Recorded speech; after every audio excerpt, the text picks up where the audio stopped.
السلام علیکم ورحمۃ اللہ وبرکاتہ۔ الحمد للہ الذی خلق الانسان وعلمہ البیان، والصلاة والسلام على خير خلقه محمد وعلى آله وأصحابه أجمعين، أما بعد، فأعوذ بالله من الشيطان الرجيم،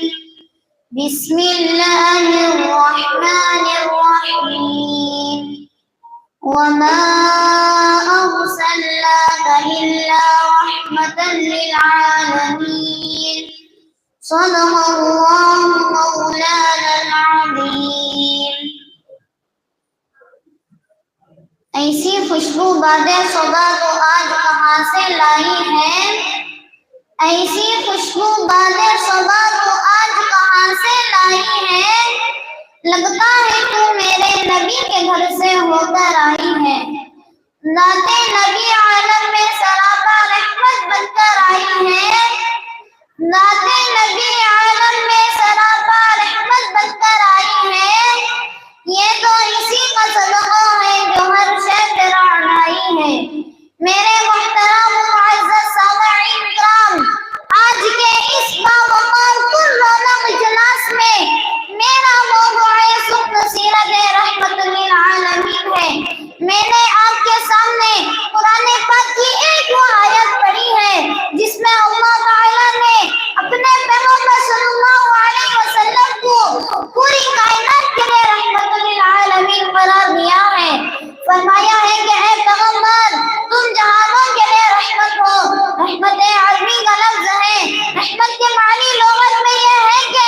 ایسی چیز جسے اطمینان و سکون حاصل ہو۔ رحمت کے معنی ہے راحت، رحمت کے معنی ہے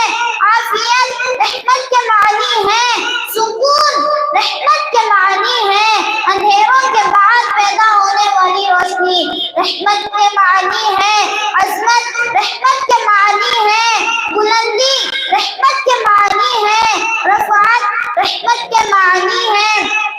ایسا چین و سکون جو دکھوں کے بعد حاصل ہو،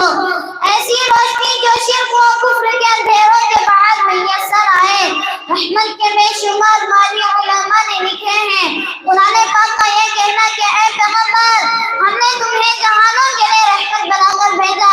یعنی دنیا کے اندر جتنے بھی جہان ہیں، نباتات کا جہان ہے، حیوانات کا جہان ہے، جمادات کا جہان ہے، انسانوں کا جہان ہے، حکما کا جہان ہے، ارواح کا جہان ہے، مشرق و مغرب کا جہان ہے۔ اے پیغمبر صلی اللہ علیہ وسلم دنیا میں جتنے بھی جہان ہیں ہر جہان میں تو رحمت ہے، ہر جہان میں تیری روشنی ہے، ہر جہان میں تیری عافیت ہے، ہر اندھیرے میں تیرا سورج روشن ہے۔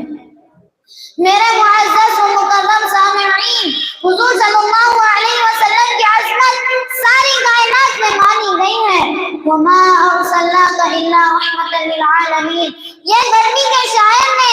40,000 اشعار حضور صلی اللہ علیہ وسلم کی شان میں لکھے۔ 40,000 اشعار کے بعد جو آخری شعر لکھا اس کا ترجمہ اردو کے ایک شاعر نے کیا۔ تھکی ہے فکر رسا مدح باقی ہے، تھکی ہے فکر رسا مدح باقی ہے، قلم ہے مدح باقی ہے، ورق تمام ہوا مدح باقی ہے، ورق تمام ہوا مدح باقی ہے، اور عمر تمام لکھا مدح باقی ہے۔ الغرض اللہ کے نبی تمام جہانوں کے لیے رحمت بن کر آئے، کسانوں کے لیے اللہ کے نبی رحمت بن کر آئے، مزدوروں کے لیے اللہ کے نبی رحمت بن کر آئے، تاجروں کے لیے اللہ کے نبی رحمت بن کر آئے، مسافروں کے لیے اللہ کے نبی رحمت بن کر آئے، سارے نبیوں کے لیے اللہ کے نبی رحمت بن کر آئے، سارے صحابہ اکرام کے لیے اللہ کے نبی رحمت بن کر آئے، سارے قطب و ابدال کے لیے اللہ کے نبی رحمت بن کر آئے، سارے مردوں کے لیے اللہ کے نبی رحمت بن کر آئے، ساری عورتوں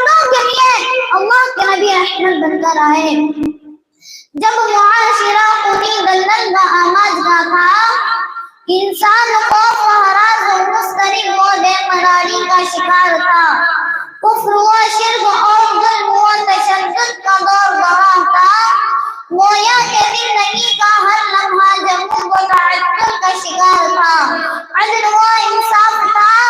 مرد آئے لا علاج تھا، ظلم و جہل کا سرگرم بازار تھا، اطمینان و سکون کا زوال تھا، ایسے میں جو راہ راست رہنمائی دنیا میں کرنے کے لیے آیا تھا وہ آمینہ کا لال تھا، جو صاحب حسن و جمال تھا، عبداللہ کی نسل کا تارا تھا، انبیاء کا سردار تھا، امت کا غمخوار تھا، محبوب رب العالمین کی طرف سے رحمت للعالمین تھا۔ اس نبی نے دنیا کو بتا دیا کہ عورت بری نظر کی چیز نہیں ہے، عورت 4 حیثیتیں رکھتی ہے، بیٹی ہے تب بھی عزت والی ہے، بہن ہے تب بھی عزت والی ہے، بیوی ہے تب بھی عزت والی ہے، اور ماں ہے تب بھی عزت والی ہے۔ جنت جس کے قدموں کے نیچے ہے، وہ جنت جس کی تلاش میں اولیاء پھرے، خطاب پھرے، امام پھرے، پیشوا پھرے، مفکر پھرے،